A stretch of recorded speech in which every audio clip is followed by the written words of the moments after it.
Hi everyone. Today we're going to talk about an important consulting skill set, discovery, which allow you to not only identify the more information about what issue that may be addressed or what opportunity may have arise. It also is an opportunity for you to figure out what actionable information you should gather. So let's get started.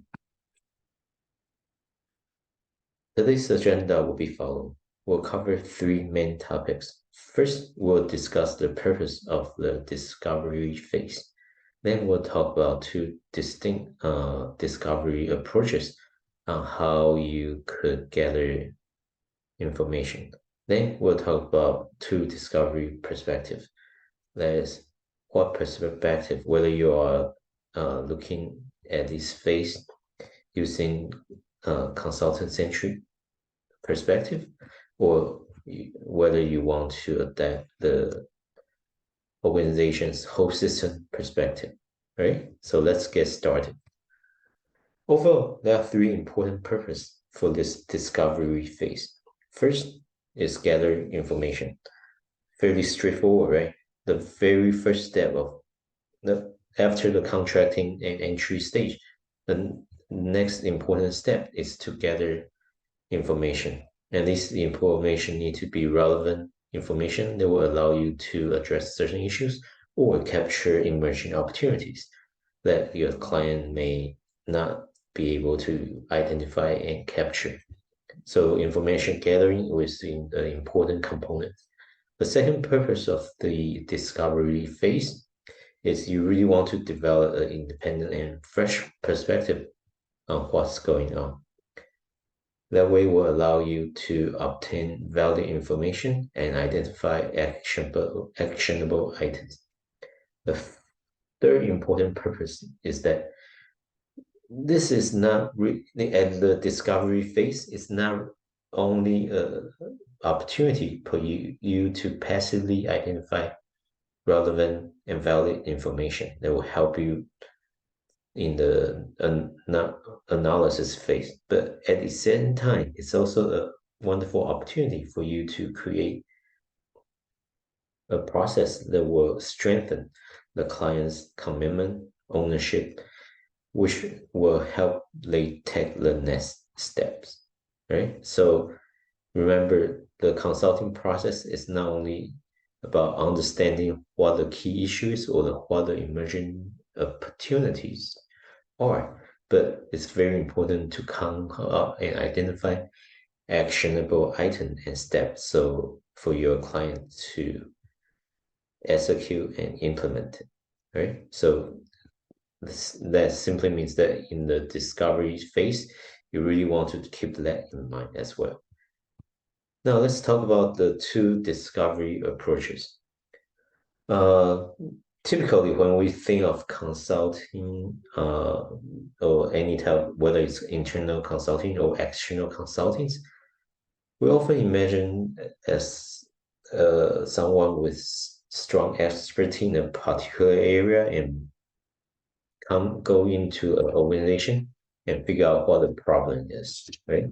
So this is really the traditional problem-solving techniques. In fact, if you look at most of your MBA courses, all these courses are simply provide you tool sets to go through this problem-solving exercise. So you'll be surprised that by going through our MBA program, you actually have acquired a number of specific tool sets that allow you to technically solving these various problems they may have emerged in the organization settings, right? So when you adopt this approach, what you basically will be doing is identify what is not working, what are some problems, what are some issue areas that need to be resolved. So when you discover these issues, the type of data you gather could heavily depend on the type of problems and also the expertise within your teams, right? For example, financial experts often will focus on financial analysis, looking at accounting data and figure out what area can be improved and changed or modified in order to achieve financial efficiency, right? And strategy management consultant often focus on one of the common use tools is the SWOT analysis, right?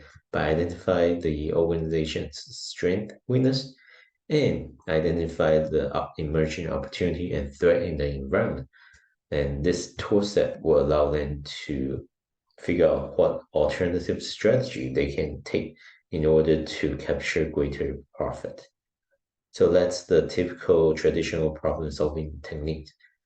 And oh, if you and through your MBA course trainings, you should already be uh, gather and learn about a variety of techniques that allow you to solve these problem areas.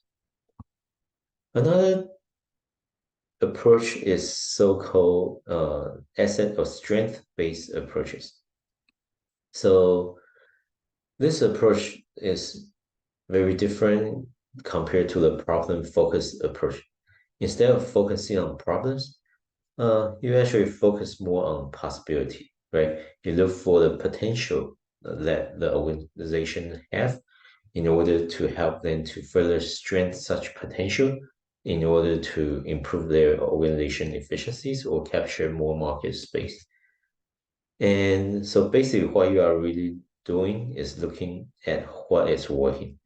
So oftentimes you will gather information from the organization and figure out what are some positive deviant cases within the organization. That's what organization unit is doing exceptionally well and figure out whether there's an emerging market they are waiting to be further captured, right? And they are, and this perhaps is one of the area that business school have not focused much on, but we are catching up. For example, if you have taken strategy management courses, we will have discussed the importance of blue ocean strategies. So that's why it's important. You also want to use this opportunity to figure out whether you will be able to redefine the problem or not, right? So basically, redefining the problem basically allow you to identify whether there's an alternative desirable future that the organization may head toward. Oftentimes, in the very initial contracting meetings, the clients may tell you a particular direction they may want to head it, but it is through this discovery phase. Using asset-based approach, you may be able to find out the alternative way you can further capture profitability in the emerging market space, right? So this asset and strength-based approach will be important. And as we briefly mentioned that earlier, that our MBA program has not been have been catching up using this approach. So with one of the emphasis that we have talked about in strategy management course is the blue ocean strategy, right? So blue ocean strategy is such technique that is really asset-based approach by understanding your internal strength and figuring out uh, what potential market space that have been underexplored, yet there are a lot great potential to enter. So all these techniques often emphasized on the importance of identifying an underserved market space or a market space that have not been realized, right? If you look at a good example would be Starbucks, right? If you look at how Howard Schultz was able to help Starbucks expand its market space. fundamentally, it was based on his trip to Europe, where he identified that they have very different way of consuming coffee, which is actually creating a communities a friendly uh, place for people to hang out. And he simply adopt and modify that approach and use that business model in the US, which making him or in Starbucks a very successful story, right? So that type of approach, that type of blue ocean approach could be a very useful technique when you focus on such asset or strength-based approach to in the discovery phase. So all this being said, the important thing is to highlight here is that you not only want to focus on what's not working, at the same time, you may be very helpful for you to focus on what is working well. And that will help you to expand the type of information you will gather. And with more information from looking at different uh, angles, that will allow you to better analyze the situation in later stage. Right?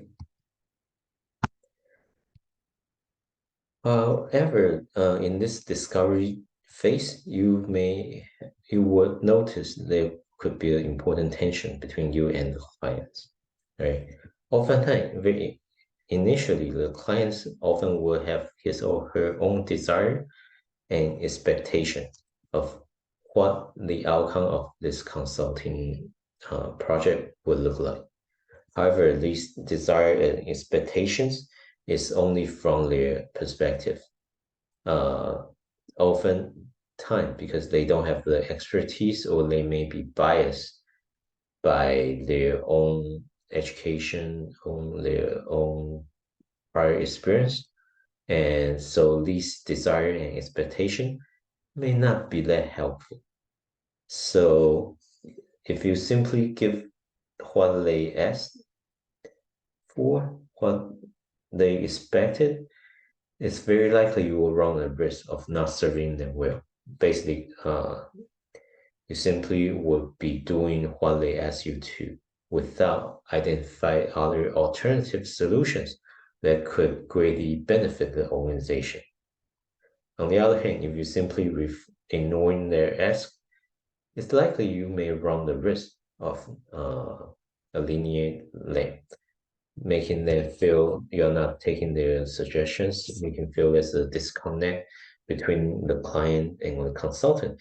And as a result of that conflict, very likely they won't adopt your recommendation. Right. So this is the important tension you need to be aware of. As a result, there are two perspectives on how such discovery phase can be done. One perspective is the third party perspective. Basically, it's more focused on consultant centric. So this you often occur when the consultant or team is in the situation and make recommendation for improvement independently, right? So oftentimes what happens, and this happens often for the traditional consulting approach.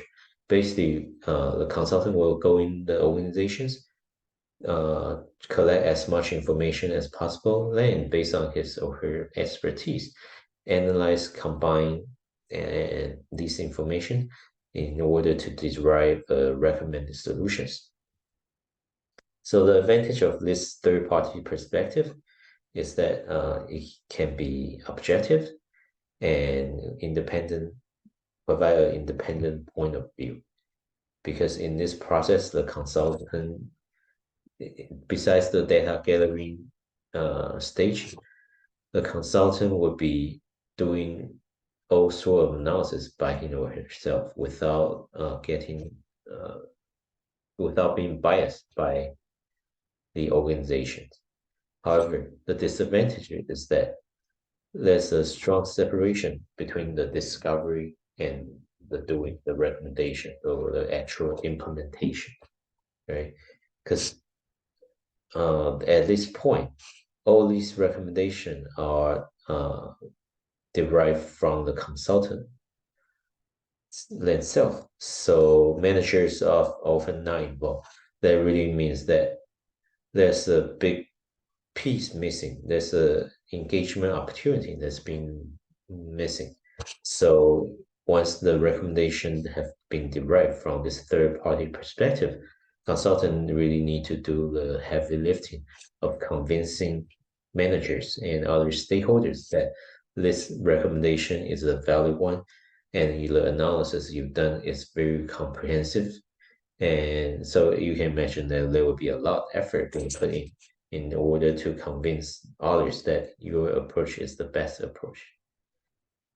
Alternatively, there's another different perspective. This is so-called the whole system perspective.